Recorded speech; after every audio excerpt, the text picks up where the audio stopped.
All right. Good evening, everybody. This is a special edition of the Reliable Representation Talk Show. This is going to be a moment where we are going to be meeting the candidate. We only have one candidate this time, but it's a young man, and I'm very, very excited about introducing to y'all. His name is none other than Jaylon Johnson. He's going to be running, not going to be, but he is currently running for Ward 3 Alderman in the big old city of Moss Point, Mississippi. That's down on the coast. And I kind of want to tell y'all a little bit about this young man. Of course, he knows more about what's going on than I do, so I'm going to let him really tell all the good stuff. But I'm going to tell some things that kind of stood out. So FYI, he is 19 years old and running for the position as an alderman down in his city. And I have a quote that came out. It says, and this is what he said. He said, as a young person, sometimes we have the disillusions as to why young people are not involved in the process. But most young people are not involved because they have not seen an example of the youth. So I will be setting forward a standard to change that. So those are some of his words. And, that is very true. But we're going to dig into that a little bit deeper, and we're going to talk about that. And we're going to talk about what inspired or what motivated him to run for office. I know when I was 19, I was very mature for my age. But when I was 19, I would have never imagined running for public office. But it is great that this young man is considering it. That our young people are our future, and so nonetheless, we're going to bring him on up. I've talked enough, so we have Jaylon Johnson joining us in the studio. Hey there, what's going on, Hey Jaylon? man, how you doing? Good to see I'm you. doing good to see you too. I am so excited to have you on the show today. I did a video endorsing you in your primary, and so I said we got to up the ante, and I want to get you live on here where people can see you, ask you questions, can talk to you, whatever or whatever it is. And so we got people coming in here, and we're gonna just get them on in here. So can you start with an introduction? Yes, sir. So I am Jaylon Johnson. I am running for Alderman for Ward 3 in the city of Morris Point. I am born and raised from the city of Morris Point. I attended a Beck Academy, which is a Christian-based collegiate school that is a prep school out of Pensacola, Florida. I graduated with 3.9 GPA.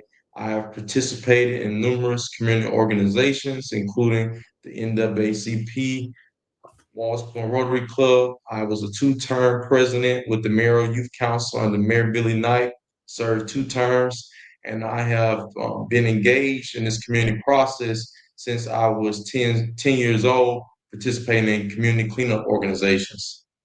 So I believe with my, community background on being engaged, being a part of the process, being the change that we want to see in the community, I believe that I'm the most qualified candidate to serve as the next Alderman for Ward 3. All right, that's great. So can you tell me, like, has this been something like has like been on your mind for a long time? Like, I guess are serving in public office and being an alderman in particular, like how did that come about? So it came about during my time as the president of the Mayoral Youth Council under Mayor Billy Knight, being able to, cultivate relationships with different individuals in different capacities throughout Jackson County.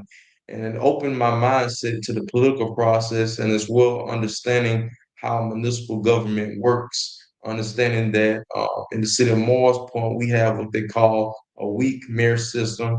The aldermen's have the authority to execute, the operational control to pinpoint different items that are itemized, such as budget, etc., voting on different important matters within the city, whereas the mayor serves as the day-to-day operations director.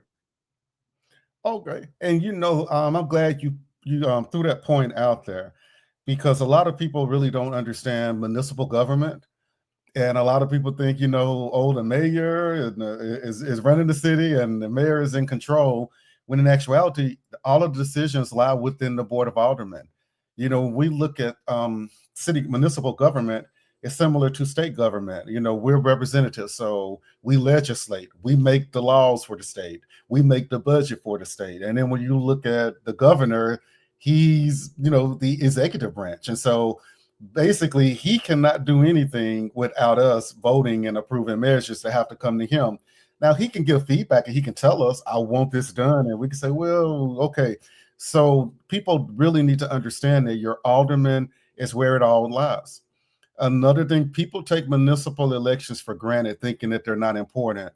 Municipal elections are your most important elections because y'all are the first people, y'all the first line of defense for our constituents.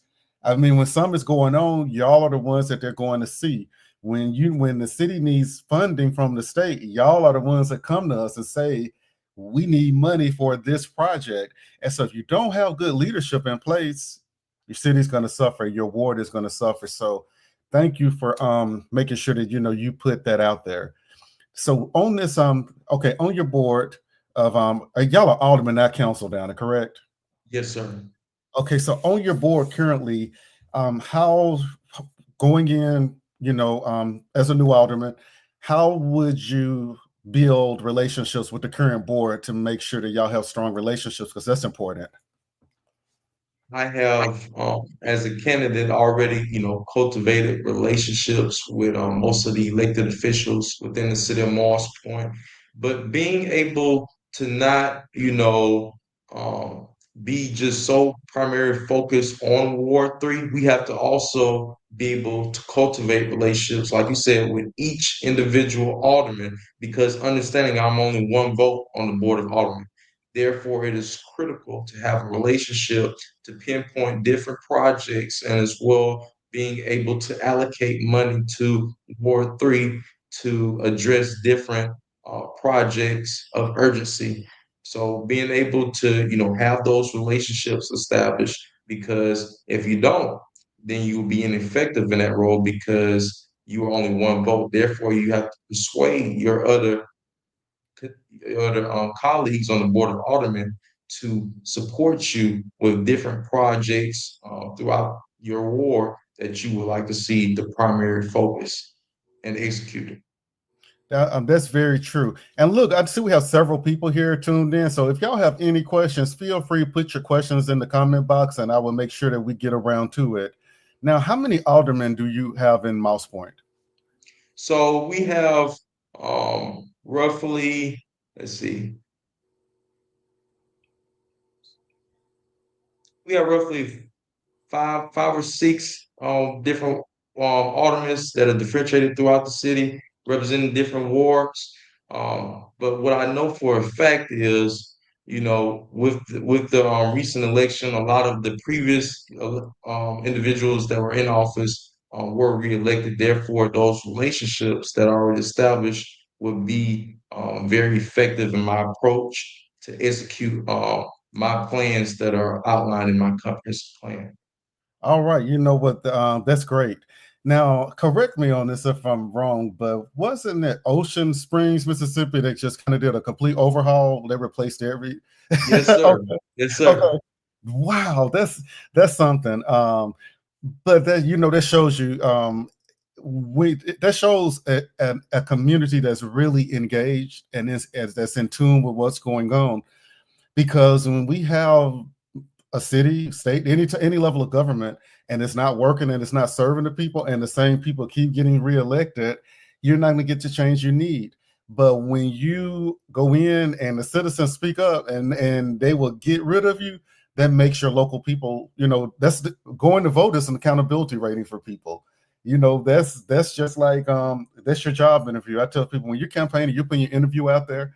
When the people pick you, that means they've picked you for that job. And so I think that that's important, which leads me to my next topic. How many people? What was the voter turnout like in y'all's primary election?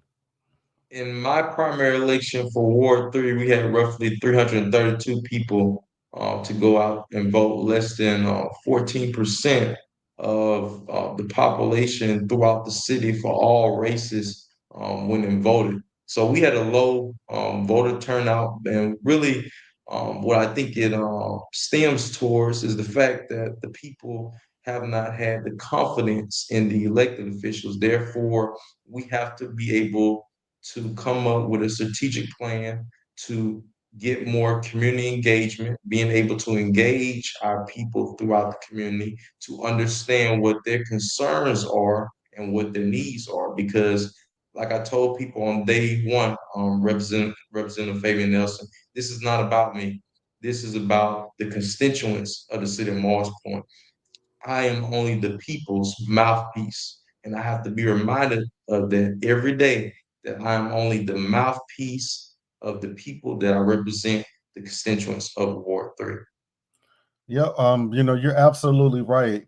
A lot of people get into public office and they're elected and they get there and they don't understand that basically people are our boss. And I have 26,000 people I represent, so I have 26,000 bosses. Those, it's not the other way around. I have to work for them because they're the ones that sent me there. They're the ones that are going to keep me there. And so you have to make sure that you're representing their best interest. Another thing that you have to do is I tell folks whenever I'm walking in the Capitol, but right before I get in the chamber, I leave Fabian Nelson outside and I put District 66 on because you can't go in there for your own personal interest. There are going to be things that are going to come up that personally you don't like or you don't agree with, but you're going to look at it and say, is this good for my people? And you're going to go forward because that's what's good for your people. Because with you doing that, that's what's going to make the people start back to trust the process, to trust politicians. A lot of people right now, they love to say, well, I'm not a politician, but I tell them, if you're in office, you are a politician. People don't want to say that because of the reputation that a lot of bad people have given politicians. And so a lot of people don't want to say that, but I tell people, own up to it. You are a politician. Tell people you're a politician. Tell them you're a good politician and that you're going to go in there and you're going to change the way things look. Because when you look at your voting base, I mean, less than 15% of people went out and voted. I mean, that's scary, but that's not only happening in Mouse Point, that's happening statewide. When we talk about the last gubernatorial race, Brandon Presley, our Democrat candidate, lost by like 20,000 votes. And so you're talking about 20,000 votes for a gubernatorial race with a state of almost 3 million people. There are enough people right here in Hinds County, Mississippi, that could have put him in the governor's seat. And so we gotta get people back engaged. Tell me this: how many times on the campaign trail have you heard, "I don't vote because my vote doesn't count"? Heard it, since I started going door to door, individuals, mainly our senior citizens, they told me that I support you, young man, in your efforts, but you know, we have failed complacent as a society where we continue to elect individuals, but we don't see no substance. We don't see no change. We don't see the new direction. And the citizens do not have that confidence that they once had. So being able to work towards, rebuilding that trust, because it all comes down to a relationship, being able to build relationships with the working people of Morris Point, even though my citizens in Ward 3 are primarily senior citizens, these are individuals that are subjected to fixed income, being able to survive off of just their retirement. They tell me their struggles with that. And so they're working two jobs to support the family and being able to, advocate for our industry base to um, be improved, because without industries coming here, Representative Fabian Nelson, that have high paying jobs, our people will continue to be subjected to working minimum wage jobs and being able to support a house of five kids. And it's just, unacceptable. So we have to be able to get more opportunities as the mouthpiece of the people and not the mouthpiece for what Jaylon Johnson thinks, but what the people of Ward 3 thinks. And that's the main thing. Like you said, being able to take that hat off and realize you are a representative of the people and not self-interest, but the people interest. That's it. We see that so many times on all levels of government, where people in there and they're there for themselves. They're not there for the constituents. So tell us, what are some of the, what, like, feedback, like what are some of the things that your constituents are saying are like issues for them, and how do you plan on solving these things? My main concerns throughout Ward 3 through the constituents, information they provided me, that data that I applied and implemented within my plan, my strategic plan for Ward 3, and as well the city of Morris Point, is that they would strongly like to see the Dr. Reuben P. Morris Fire Station get reopened back up, because that was a slap in the face of Dr. Reuben P. Morris' family to shut their fire station down, because it affected that minority community, because the Ward 3 is considered, the most underserved ward in the city of Morris Point. And when you shut down a fire station within close proximity of the residents, it raises the senior citizens' home insurance premium. And so it affects our community. And as well, I call it taxation without representation. And as well, I would like to see the Sue Ellen Recreation Center get reopened back up, which was a staple in our community, being able to afford our kids the equal opportunity to be able to have the athletic opportunities through different recreation programs and being able to do things that are constructive.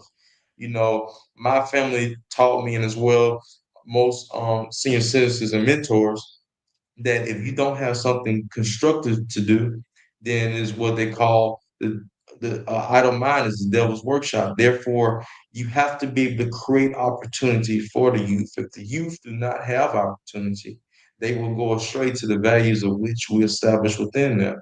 So being able to be relatable, I understand the struggle, because like I told people, since day one. When I grew up, I was working two jobs in high school, and as well, being able to find where my place is in this work. Now I have been blessed with a wonderful job, so I'm being able to give back and as well address the critical factors throughout our ward that have been neglected for the past decade.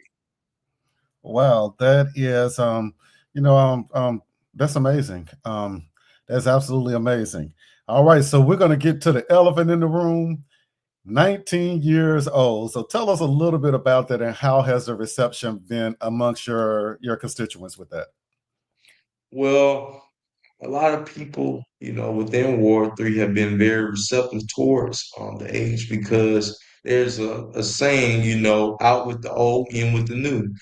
Sometimes old visions um, takes us to how things used to be, but a new vision will bring forth more modern day change on different things, because as you know, you have to be technology savvy in this in modern day world.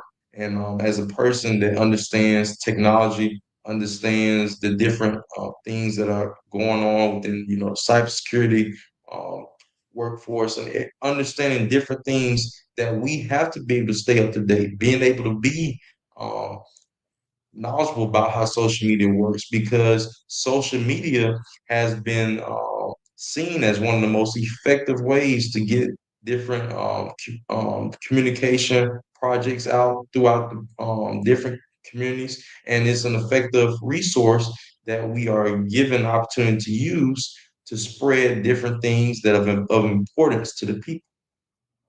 Yep. You hit the nail right on the head with that. And you know what I have learned is people want a change. They want something different. They want something new.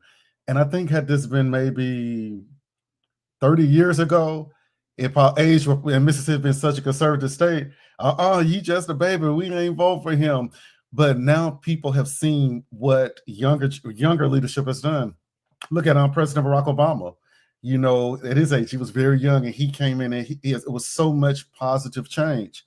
And I also want to shout out one of my friends, Representative Jeremy Anderson, that represents down on the coast in the coast area. He was the youngest person ever elected to the state legislature here in Mississippi. And he's been there, I want to say this is maybe his third term. I'm not sure how many terms, but he has done some amazing things. He's a sharp young man, and he's done a lot of great things. And people have seen, what transformative, leadership leads to. And what we see is, and you've been seeing a lot of things about what's going on at the Capitol and how things are really starting to shift there. Well, there were 22 freshmen that came in with me in the house, and a lot of us are under. I'm gonna say a lot of us, most of us are under the age of 50. A lot of us are under the age of 40.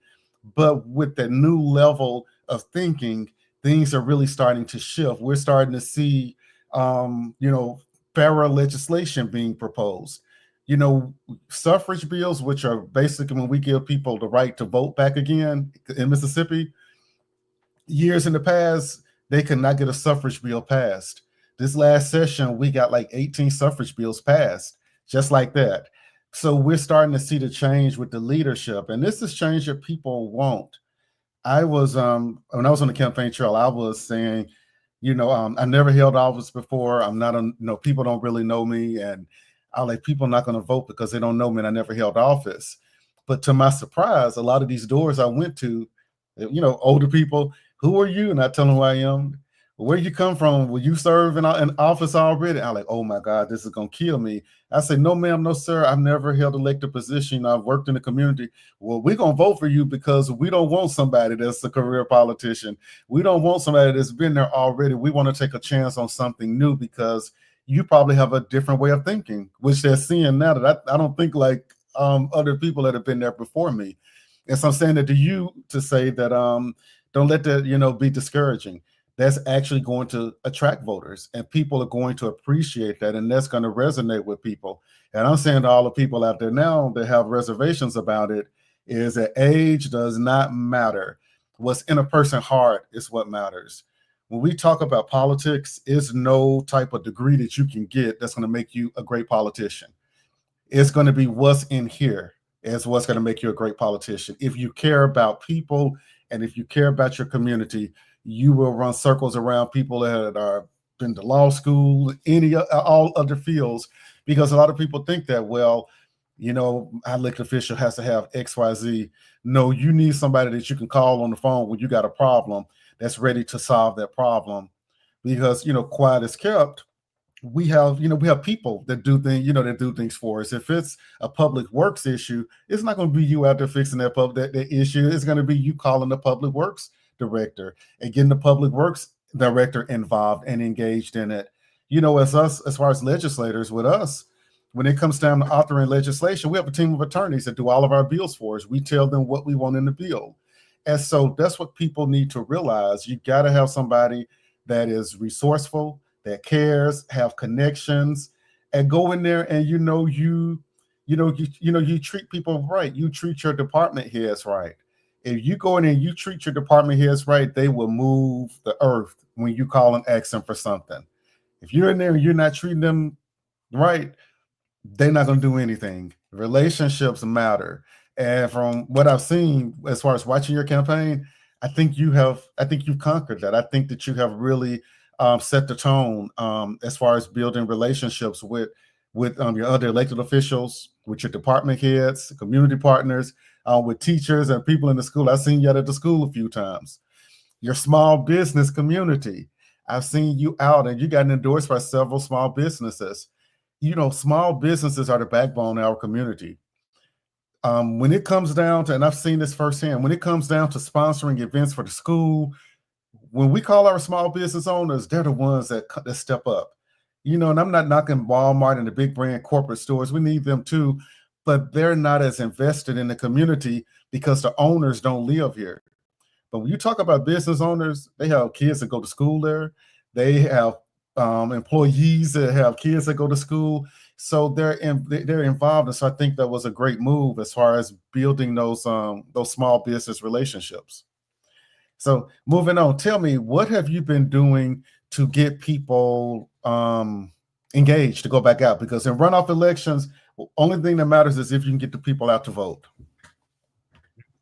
Been going door to door, reminding individuals that we have one more time to go back out and vote. And we have this runoff election because a lot of senior citizens, they are not, on social media. Therefore, they did not get the publication through the city website, through their developments, that there was going to be a runoff election. They thought it was over. So being able to, continue my door to door efforts to inform the people that this is not over. We have one more time to go out and make our voices heard by voting on April the 22nd. And as well, on April 22nd, Representative Fabian Nelson, uh, God has been a blessing. I will be able to provide transportation for our senior citizens to go vote. I have different taxi companies that are going to work with me to get the people to the polls, and that is the critical factor. If our people do not have a way to go vote,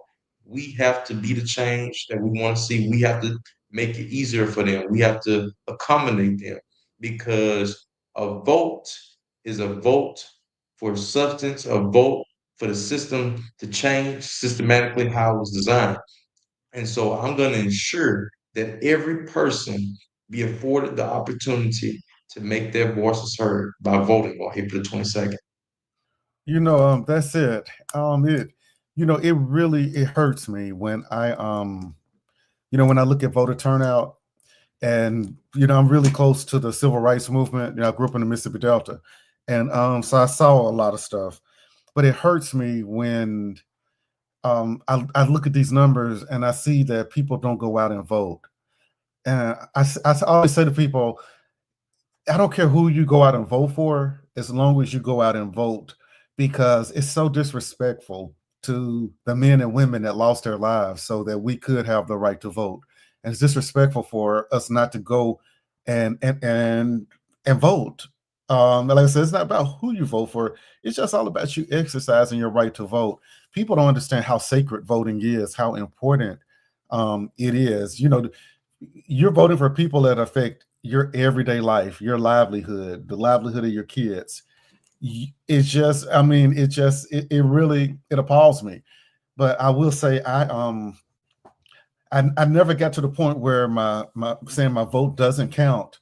But I remember years ago, it was when Hillary was running for president, when she was running against Donald Trump in his first term. And after that election, it kind of had me second guessing some things. And I was like, you know what? Like, what is it? I voted, I did what I was supposed to do, and it didn't come out the way that it should have come out. And I just had to tell myself, well, you can't get mad at yourself because you went out and voted. You did what you were supposed to do. That was one less vote the person you didn't want did not get. And when you go out and vote, you got the right to complain when your people aren't doing what they're supposed to do. And I hate to say it, but if you don't vote, you don't complain. You don't have a right to complain if you don't vote because you're just as much of the problem by not going out to vote. So I really, really wish that we could get people back engaged, in the electoral process again, because until we can, I mean, we're not going to get change. Nothing is going to change until we can. But I'm hopeful when I see young people like yourself running out there, running for office, and really getting in front of the people, keeping the people informed.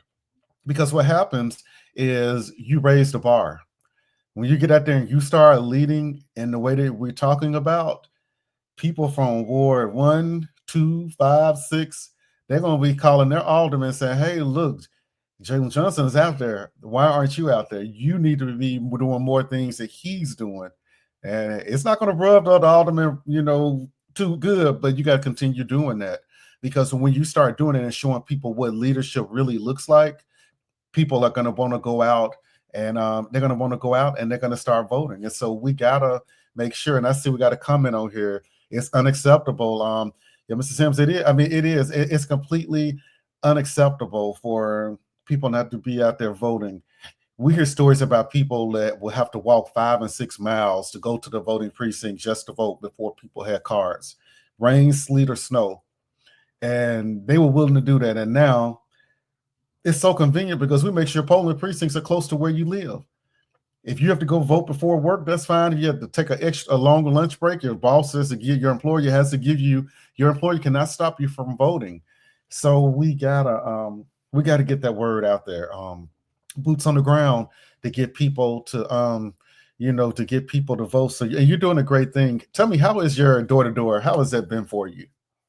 It's been wonderful. I've actually gained a lot of support because I understood one thing. Me going door to door was strategic because a lot of our senior citizens did not know that it was even an election transpiring. They did not know who leadership was, what was the protocol for making communication with different departmental directors. to be exact, Public Works. And I was able to, as I was seeking a vote, being able to provide information and details to our senior citizens that were trying to understand the process of communication with different departmental directorates to get different concerns addressed. So I know that for a fact, Ward 3 is in a dire need of leadership.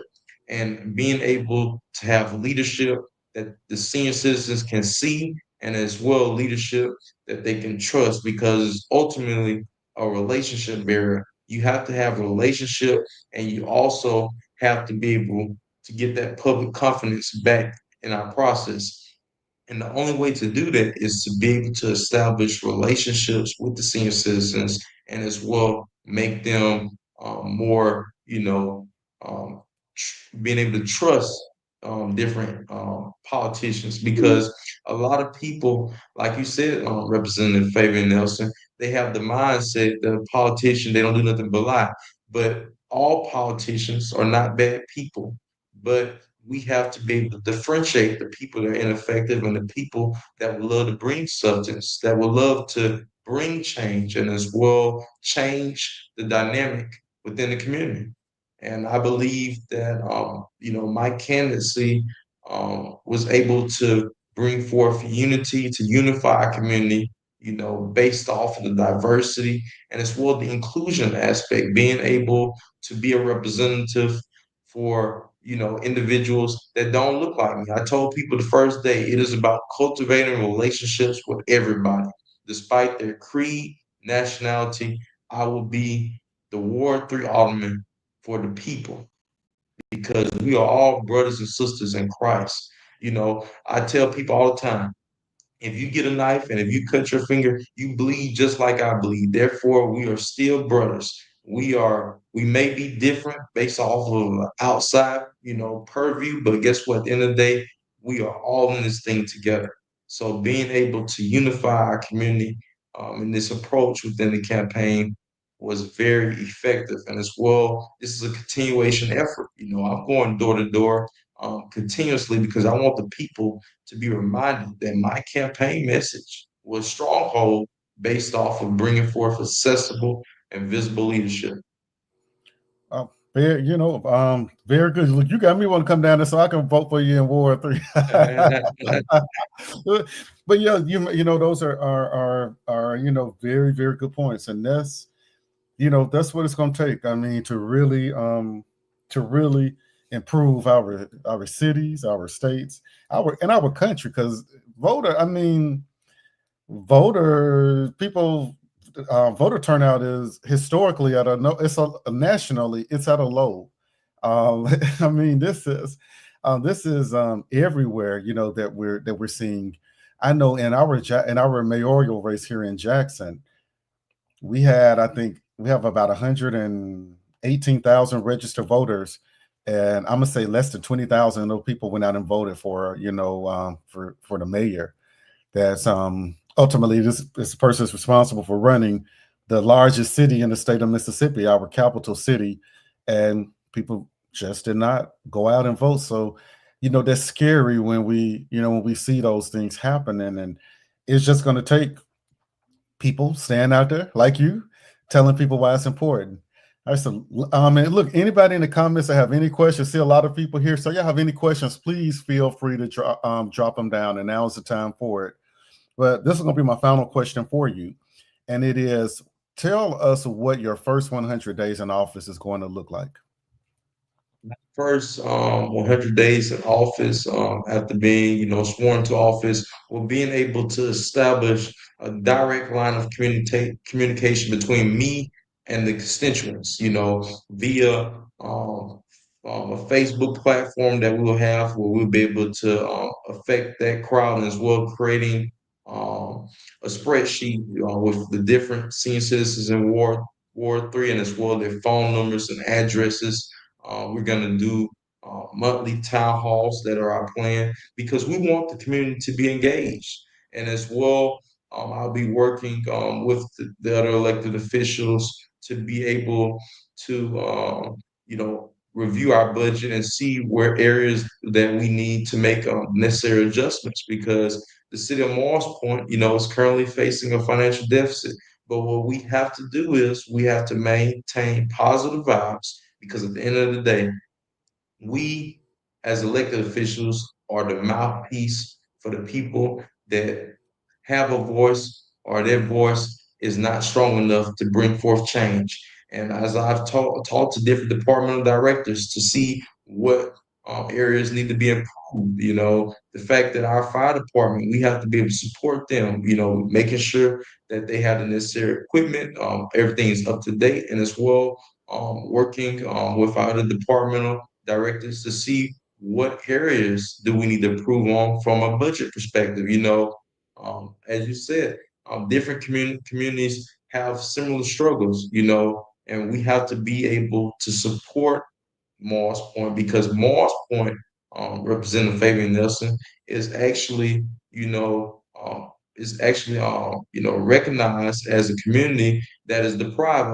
Most of our senior citizens are on fixed income, and most of our people do not have, the resources. And so what we have to do is, as elected officials, is provide our people the resources and as well being able to get information out there. A lot of people didn't know that there was a business center in Morris Point to help people start a business, being able to formulate a business plan. So my first 100 days in office is being able to improve the community outreach and as well being able to pinpoint different projects that are what I call actionable items and items that may not can happen within a year, but items that I can at least go ahead and start in the works of trying to address.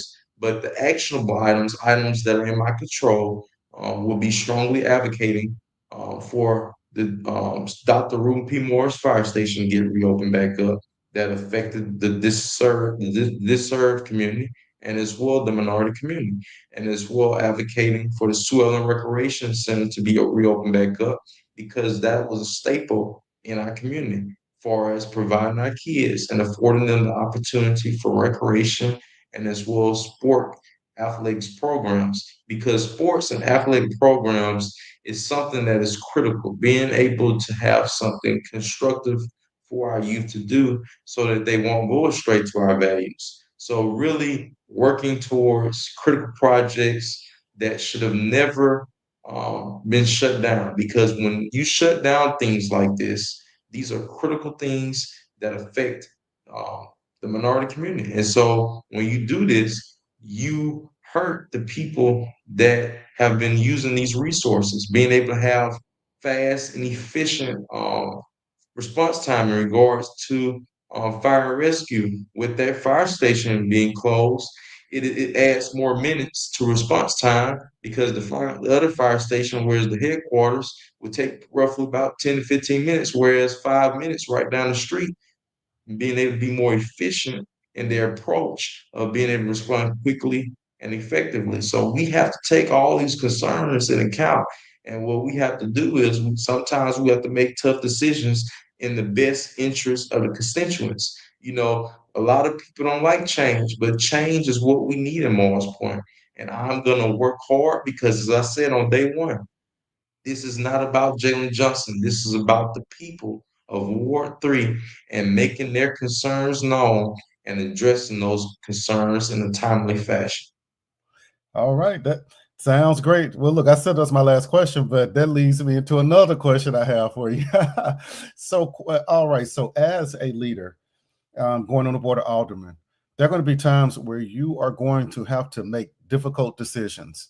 You're going to have to make decisions that are they're not going to be popular. You're going to have to make decisions that are going to go against your colleagues on the board of aldermen.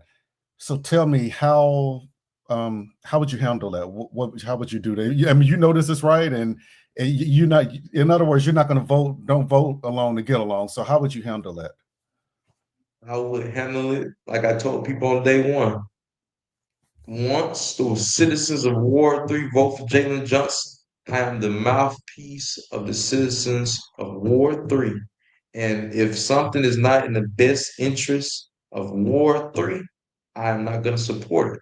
Because whereas it affects my community, you know, It's not proving my mission statement to be a man of the people. And I know, as you said, there are times when you have to make decisions that are not always popular. But I must do what's in the best interest of my people because the people are the staple of this community. You know, the senior citizens that worked for 40 years, made their hard work known, worked hard, the sharecroppers, the people that understand struggle.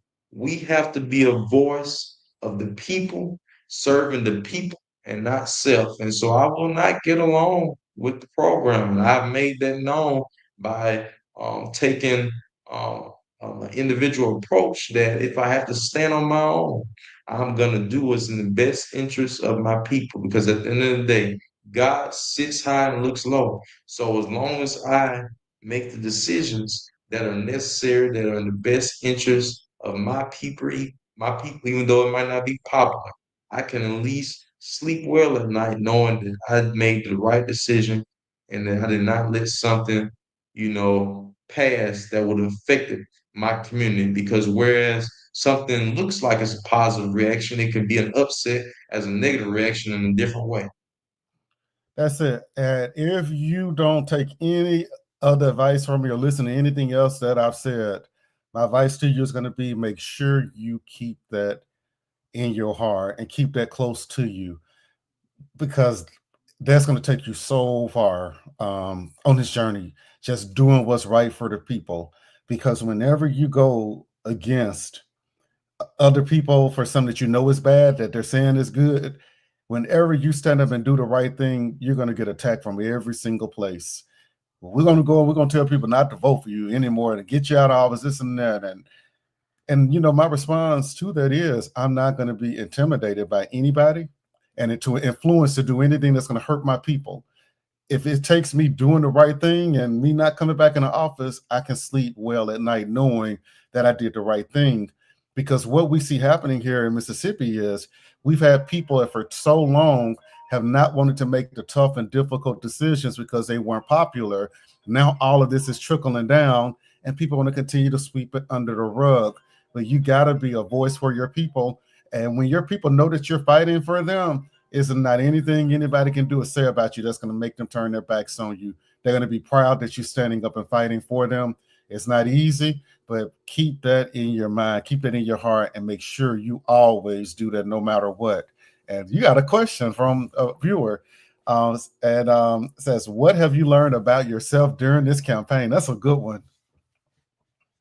I have learned, throughout this campaign is that I am big on integrity. Throughout my community involvement, throughout different community organizations, I've always been big on integrity. And when, as you said, this is politics. Politics is a dirty game. When individuals, try to, persuade me to think on the lines of their way, I had to make a decision that was not popular, being able to stand on my own merit. Because at the end of the day, if you don't stand on those five basic principles, being able to stand on integrity, excellence, respect, volunteer service, and ultimately understanding that this is not about you, this is for the people, you are not going to be effective in this role.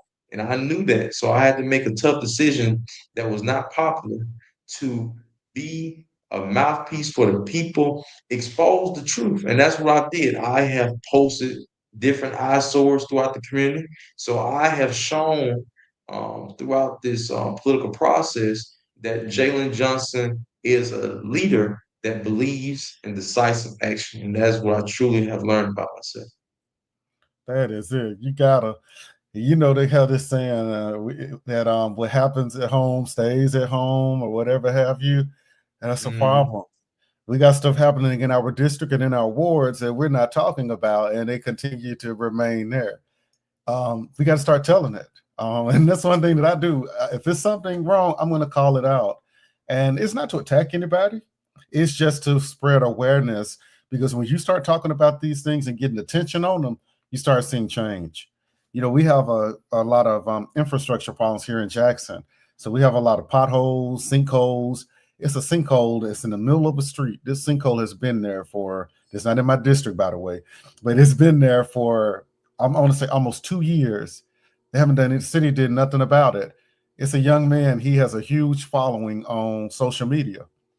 He went out to the pothole, the sinkhole rather. It was so deep he could actually stand up in it.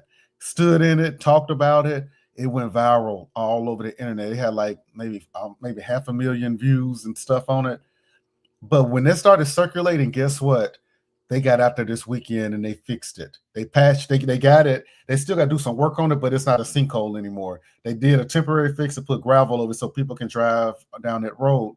So I'm saying that to say that if this young man had not have spoken up about this, it probably still be there. When you're not talking about things, you're saying I'm okay with things being the way that they are.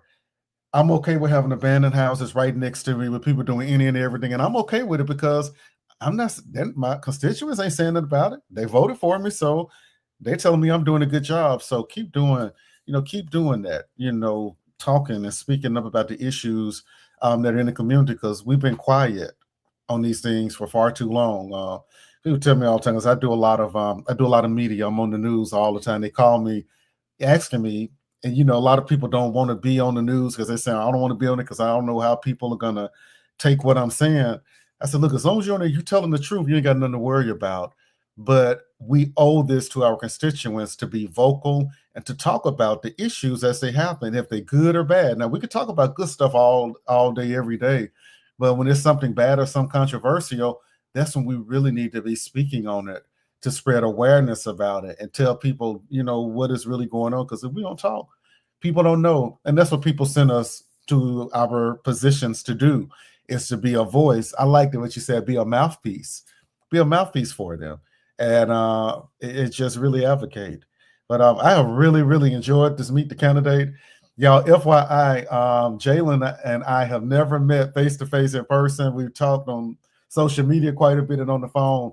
But I just knew when we first started talking, I said, this is, Moss Point is a long way away from Jackson, Mississippi. I said, this is a young man that we need serving to open the door for others to serve, encourage and motivate. Because there's so many young people right now that are watching you. And that's telling them that, wow, if he can do it, I can do it too. People start seeing people that look like them in these positions. That's going to only encourage other people. And we need some fresh blood and some new energy, in the political arena. It's time for a lot of our elected officials that have served 20, 30 years and 40 years, they're tired. And people say, you're so selfish because you've been there for 40 years and you won't go home. A lot of them aren't going home because they don't have anybody to take their place. And they know that. And they're saying, well, I can't. And some of them just there because they're being greedy and they keep getting reelected. Let me be honest about it. But when people start seeing young leadership, young leaders that are coming along that can fill in the gap, they can go home and retire because they're like, hey, we see what's going on. And so, thank you for that. And, most definitely, much success to you, Jaylon. So what we're going to do is we're going to let you wrap it up, give closing remarks, tell people what they need to do, tell people why they need to do it, and also tell people how they can get in contact with you. So I'm going to let you take it away from here. Thank you, Representative Fabian. My, my fellow citizens, it is critical that you vote for Jaylon Johnson on April the 22nd for the runoff election. A man that is going to be for the people, a man that have the necessary relationships to take Ward 3, and not only Ward 3, but the city of Morris Point to the next level. It is critical that we vote in confidence of individuals that have the comprehensive plan and as well have outlined strategies that are going to be put into place to improve our community. And what we have to do, citizens of Morris Point, is vote. When things are not going the way that it needs to go, we are given an opportunity to vote. A vote is something that is so important because many have sacrificed for us to have the opportunity. They have equalized this where we have one day to change the system, how it is systematically designed. And so I, Jaylon Johnson, humbly ask for your support and as well your prayers, because this is not about me. This is about the people and as well citizens of Morris. Thank you, and may God bless the city of Morris Point. Have a blessed day. All right. Well, definitely, I want to say once again, good luck to you.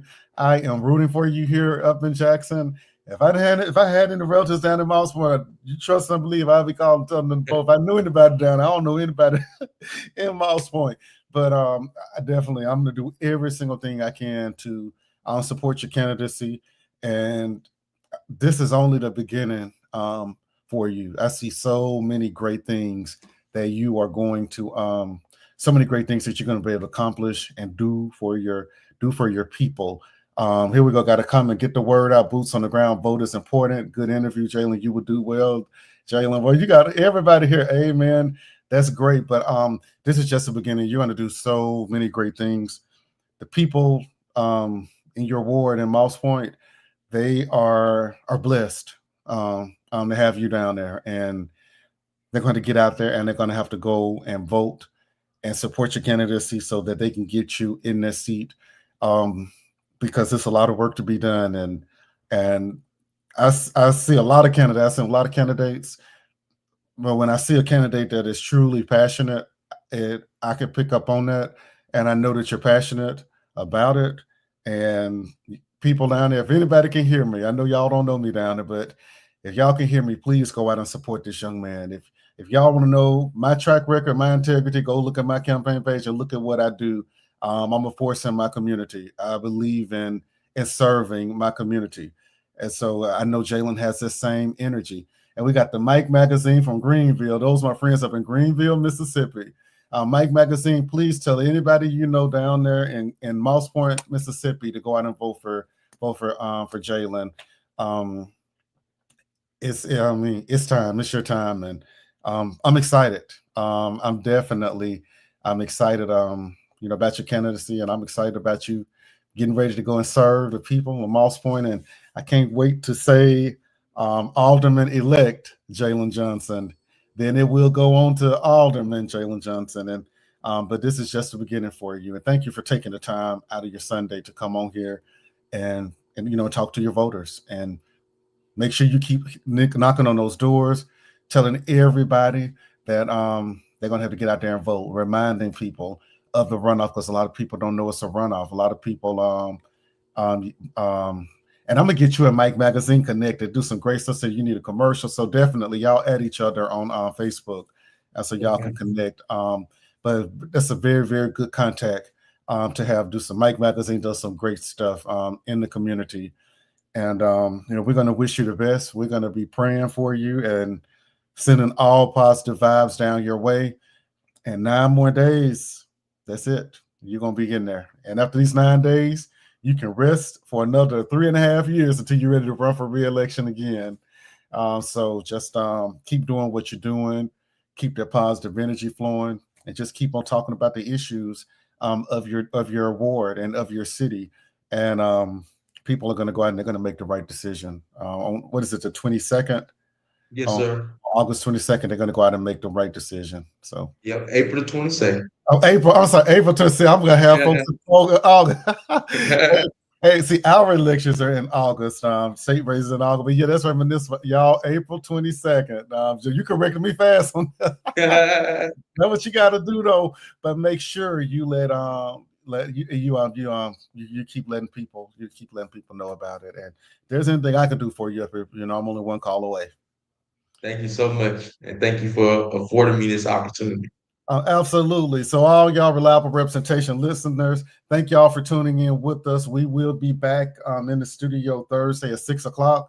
But of course, y'all know we're going to be having Ryan with the Rep all week. So y'all never know what we're going to have going on. April 22nd is election day. Jaylon Johnson, Ward 3, Alderman at Moss Point, Mississippi. I've never been to Moss Point before. I'm going to come down there. Moss Point. Better get you down there. Better get you down there. I'm coming down to the victory party. All right. Sounds good. All right, Jen. Thank you so much for joining us. And you have a good evening, and best of luck to you on April 22nd. Got it right. All right. Okay, Thank Jaylon, you, have a good man. evening. All right. All right.